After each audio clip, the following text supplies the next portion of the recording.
Hi there, I'm Nessie and you're listening to a podcast of The Culture Cafe. This is show 76 and was originally broadcast on the 2nd of January 2013. This features an interview with Harry and Alfie Hudson Taylor. Enjoy!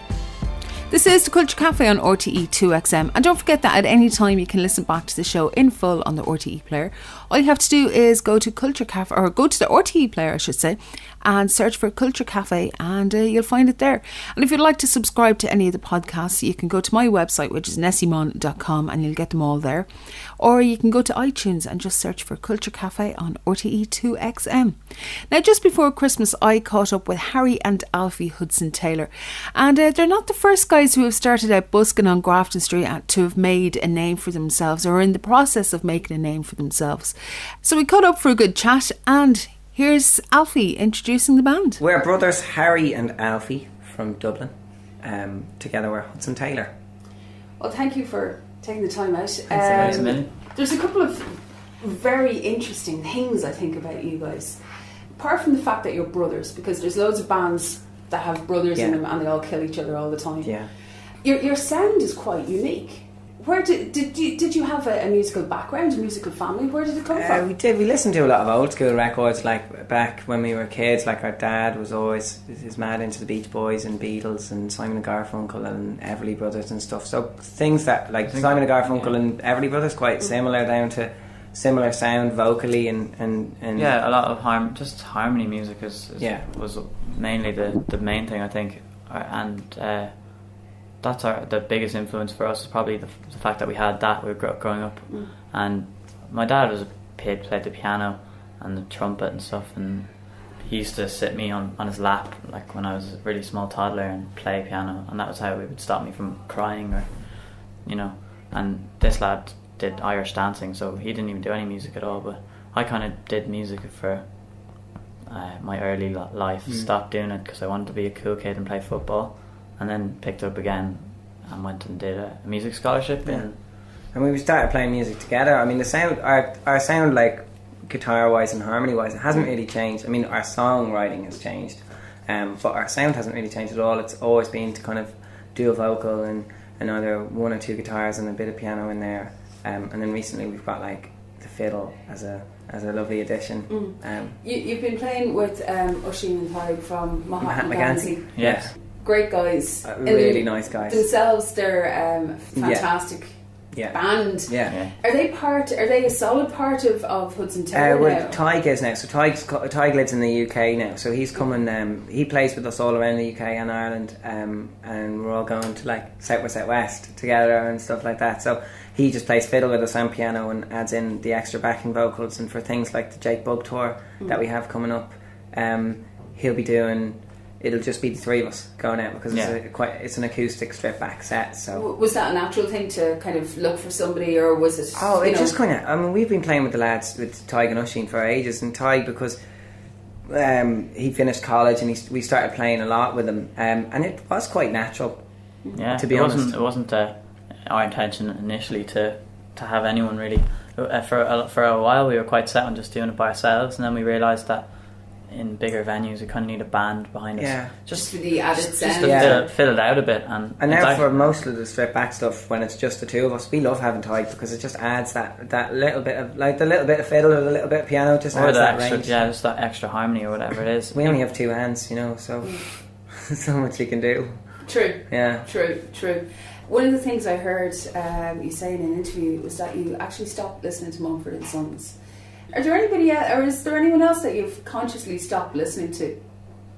I think the reason that we always stopped listening, particularly to the lads, Mumford & Sons, nothing against them, is that we literally, when we started writing songs, then after listening to them, we'd keep coming up with the same kind of style, or similar style, guitar things and stuff, and it was just a weird experience. It's quite addictive, I must say. It's one of those... you really want to get into that rhythm, and it's like anything. I've also stopped listening to Tallest Man on Earth because of his he's got the same sort of guitar patterns, and vocally as well I was maybe following a bit of a huskiness for a while, and stuff, and it's just you just listen and you do it subconsciously. You have to open sometimes. your ears to what other people are doing, but I think the danger is if you listen to something too much, it begins to creep in, And sometimes it's not a bad thing. It's probably cool. But other times, if you've listened to it way too much, then you just...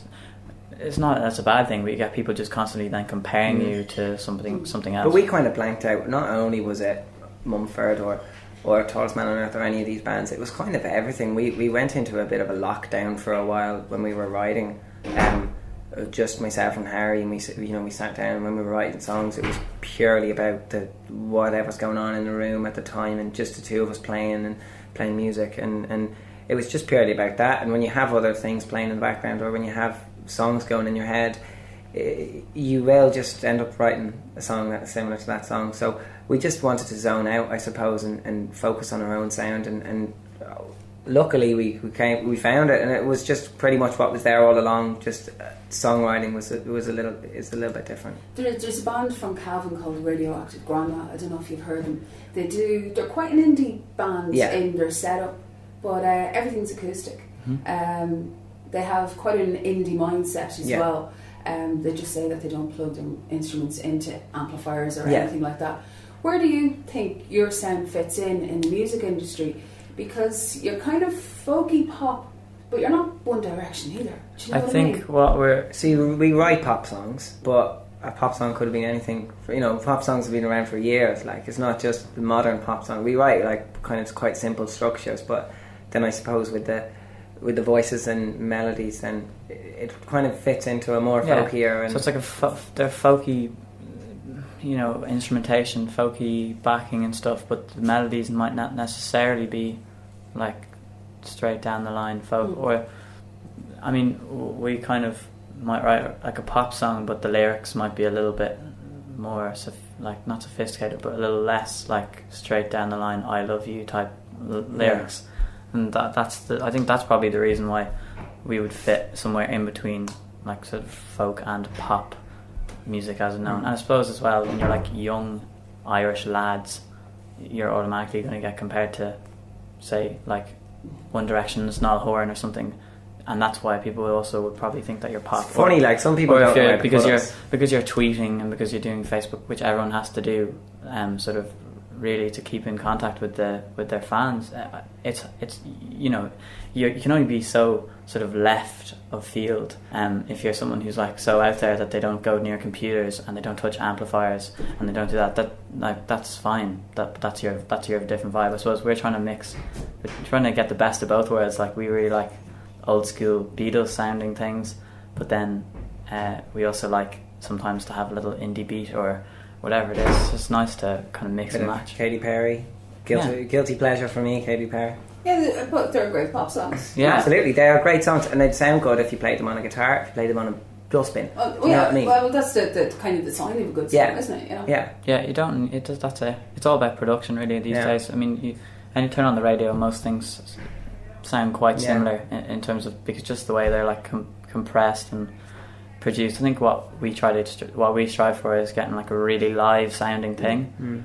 As if it was in the room. We write just the two of us in a room, sometimes 3 or 4 of us or whatever, and we write, and that's kind of how we wanted to sound. That's how we wanted to be played. Really simple on acoustic guitar, and then production wise, if you need drums, then you do that, you build on that. But I suppose the main focus for us sound wise is to try and capture what it was like in the moment when we wrote the song. So you're in the process of recording an album now?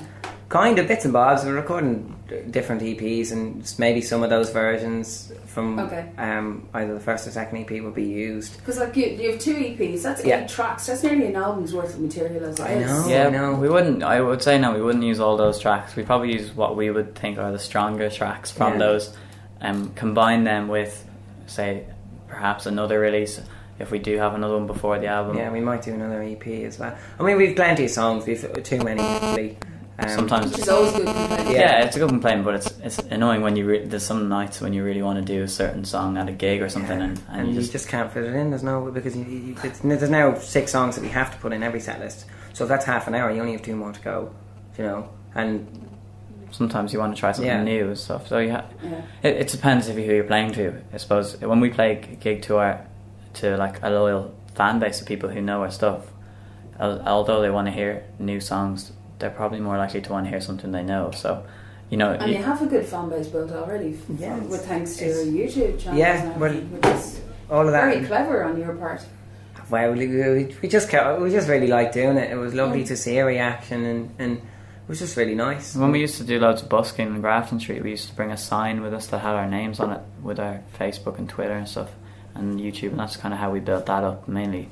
And it's also really cool because obviously Grafton Street's really touristy. You got so many international people from that, and now, like 4 years down the line, you have people contacting us still to the day from different countries. Yeah, who's like saying they Sweden saw us. Is our third biggest territory.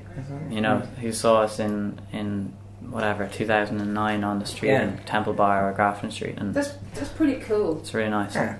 What kind of a grounding did the busking give you? Because you go out when you go out busking for a start, you want to keep your pitch for the day if you can. Absolutely, yeah. So you're going to try and sing for as long as possible. So that's obviously going to help your voice. But is there anything else that you've picked up along the way that you just general performance, like because now we're at the stage where you want to kind of pick up other people's fans, and because like we're doing the Jake Bug tour, they don't know us at all. They don't know, so we want to go along there, and that's when our kind of busking heads come in, and you have to really turn it on. You have to flick on the switch as if you're looking to make a bit of money, like as we were when we were busking. But in this case, you're looking for people who will hopefully like your music and relate to and watch the show and really enjoy it and stuff. So there's a bit of showmanship that you learn from busking. Obviously, on a gig, we don't put the hat out, but that's kind of been a main help, and vocally as well. Vocally, you say like that it probably helped, but in all truth, it probably just showed us that we were able to project our voices until they completely maxed, and we couldn't sing or speak anymore. But we realised then what our threshold was, and learned that. That's not exactly the best way to keep your singing career going, Yeah.